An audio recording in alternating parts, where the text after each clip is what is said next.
Ever wondered what could turn your dream vacation into a nightmare in Portugal?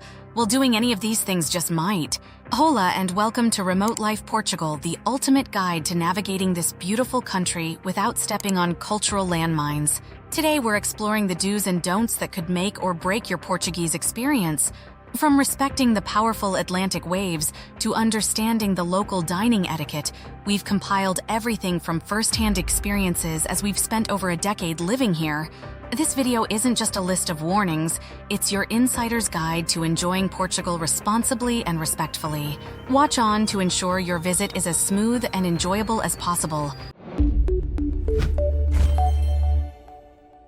Don't try communicating in Spanish. It is important to note that Portuguese is the primary language spoken in Portugal, not Spanish. It is not uncommon for people to assume that Spanish will suffice when communicating with Portuguese speakers, but this can lead to confusion and misunderstandings. To avoid such issues, it is recommended that you learn some basic Portuguese phrases before traveling to Portugal. However, if you do not speak Portuguese, it is worth noting that many Portuguese people have a good command of English due to it being taught in schools and the prevalence of English language media. Now, if you don't speak Portuguese, consider downloading the language learning app we recommend. With tools to learn Portuguese through Netflix movies, popular songs, and TV shows, you'll be chatting like a local in no time. Check the link in the description and enjoy your 7 days free of charge. Don't be cocky about your swimming skills. If you're planning a beach vacation in Portugal, remember that you'll be in the Atlantic Ocean. While the beaches are certainly worth a visit, and trying out water sports can be a lot of fun, it's important to note that some of the beaches are surrounded by large rocks, which can pose a danger to swimmers. Some beaches, like Nazaré and Peniche, are known for their massive waves that can even intimidate professional surfers. Before heading out to the beach, it's always a good idea to research and check the flags to get an accurate idea of the current conditions. This will help you stay safe and maximize your beach experience in Portugal. Don't try to eat lunch before 1 or dinner before 7. Ever sat hungry in a restaurant waiting for it to open? Here you might do it a lot if you're not conscious. In Portugal, the dining culture is very specific. Lunch is typically served from 1 p.m. to 3 p.m., while dinner is served later in the evening, starting from 7 p.m. or 8 p.m. and lasting until around 11 p.m.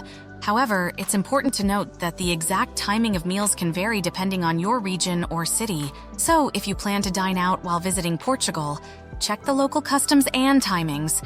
It's worth noting that some restaurants may close their kitchens during the hours between lunch and dinner, so it's essential to plan your meals accordingly. Don't rush. It should be noted that while this may not apply in the major cities of Lisbon and Porto, the general pace of life in Portugal is notably slower than in many other countries. The Portuguese culture values taking the time to enjoy simple pleasures, such as a leisurely meal with friends and family or a relaxing afternoon stroll. Unlike many other cultures where people are always in a hurry to move on to the next thing, in Portugal, people tend to savor each moment and appreciate the present. Many consider this slower pace of life one of the key reasons to move to Portugal, as it offers a refreshing change of pace from the hustle and bustle of modern life. However, it's important to note that this relaxed lifestyle does not mean the Portuguese are lazy or unambitious. Instead, they prioritize a more balanced approach to life that values work, family, and leisure time equally. It's worth mentioning that there is one notable exception to this no-rushing policy in Portugal, and that is when it comes to driving. Portuguese drivers are notoriously fast and aggressive, and the country's roads can be challenging to navigate for those who are used to a more cautious approach. So, while you can take your time to enjoy the simple pleasures of life in Portugal, it's important to exercise caution and be aware of your surroundings when behind the wheel. Speaking of which, are you finding the adjustment to life in Portugal challenging? We offer personalized one-on-one consultations to help you blend in while making money online. Find our contact info in the description below. Don't question authority. In certain countries, such as the US, the UK, and many parts of Northern Europe, it is not uncommon to see young people questioning authority, including police officers. In contrast, Portugal strongly respects authority figures, such as police officers and council officials. People in Portugal typically treat these individuals with a high level of respect, and they expect the same in return. While this can be frustrating for some, mainly when dealing with bureaucratic processes, it has helped maintain the country's highly valued traditional values. It is important to understand that disrespecting authority figures in Portugal can have serious consequences, even in seemingly minor ways. For instance, if you act petulant or raise your voice with a government official, you may quickly find yourself in a difficult situation. This is why it is crucial to approach authority figures respectfully and follow the established protocols when dealing with them. By doing so, you will not only avoid unnecessary conflicts, but also better understand the unique cultural values that make Portugal such an attractive destination. There's something that can really ruin your travel plans in Portugal, and we're going to talk about it next. But before we do that, why not like this video and subscribe to our channel for more valuable insights? Your support helps us bring more such content to you.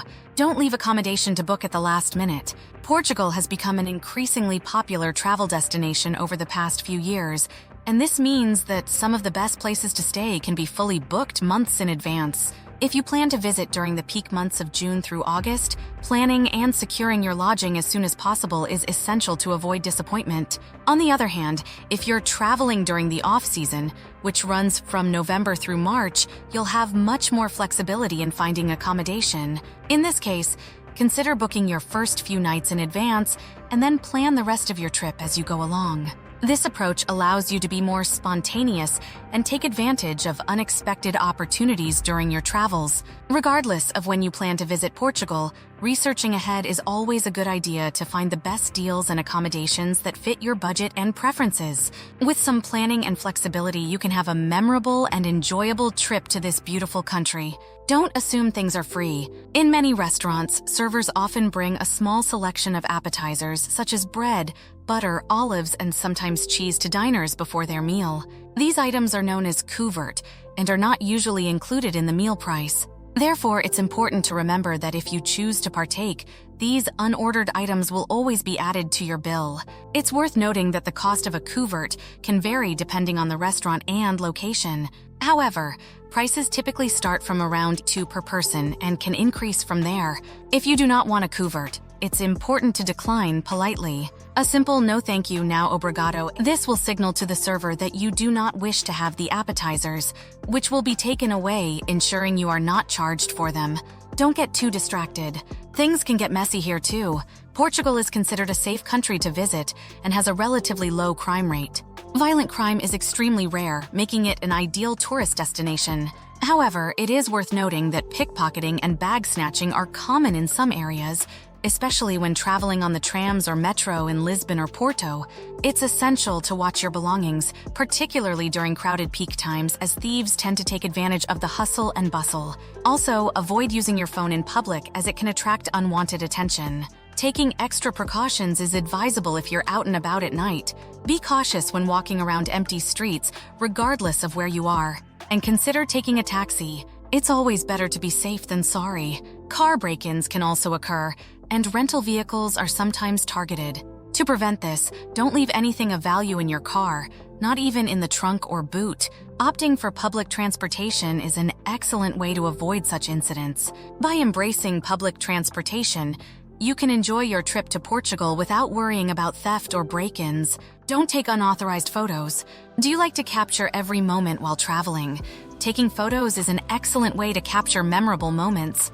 However, it is essential to be respectful and avoid taking pictures of people without their consent, especially in sensitive areas or religious sites. It is important to note that Portugal has a specific law on image rights. According to the Portuguese constitution, everyone has personal image rights. Article 26. Article 79 states that you can take photographs of places where people are present without their consent. Still, you cannot photograph a specific person without their permission. If you thought this video was helpful, you'll find even more valuable tips and tricks in our next video. Click now to continue exploring with us and dive deeper into enjoying everything Portugal has to offer. Ciao!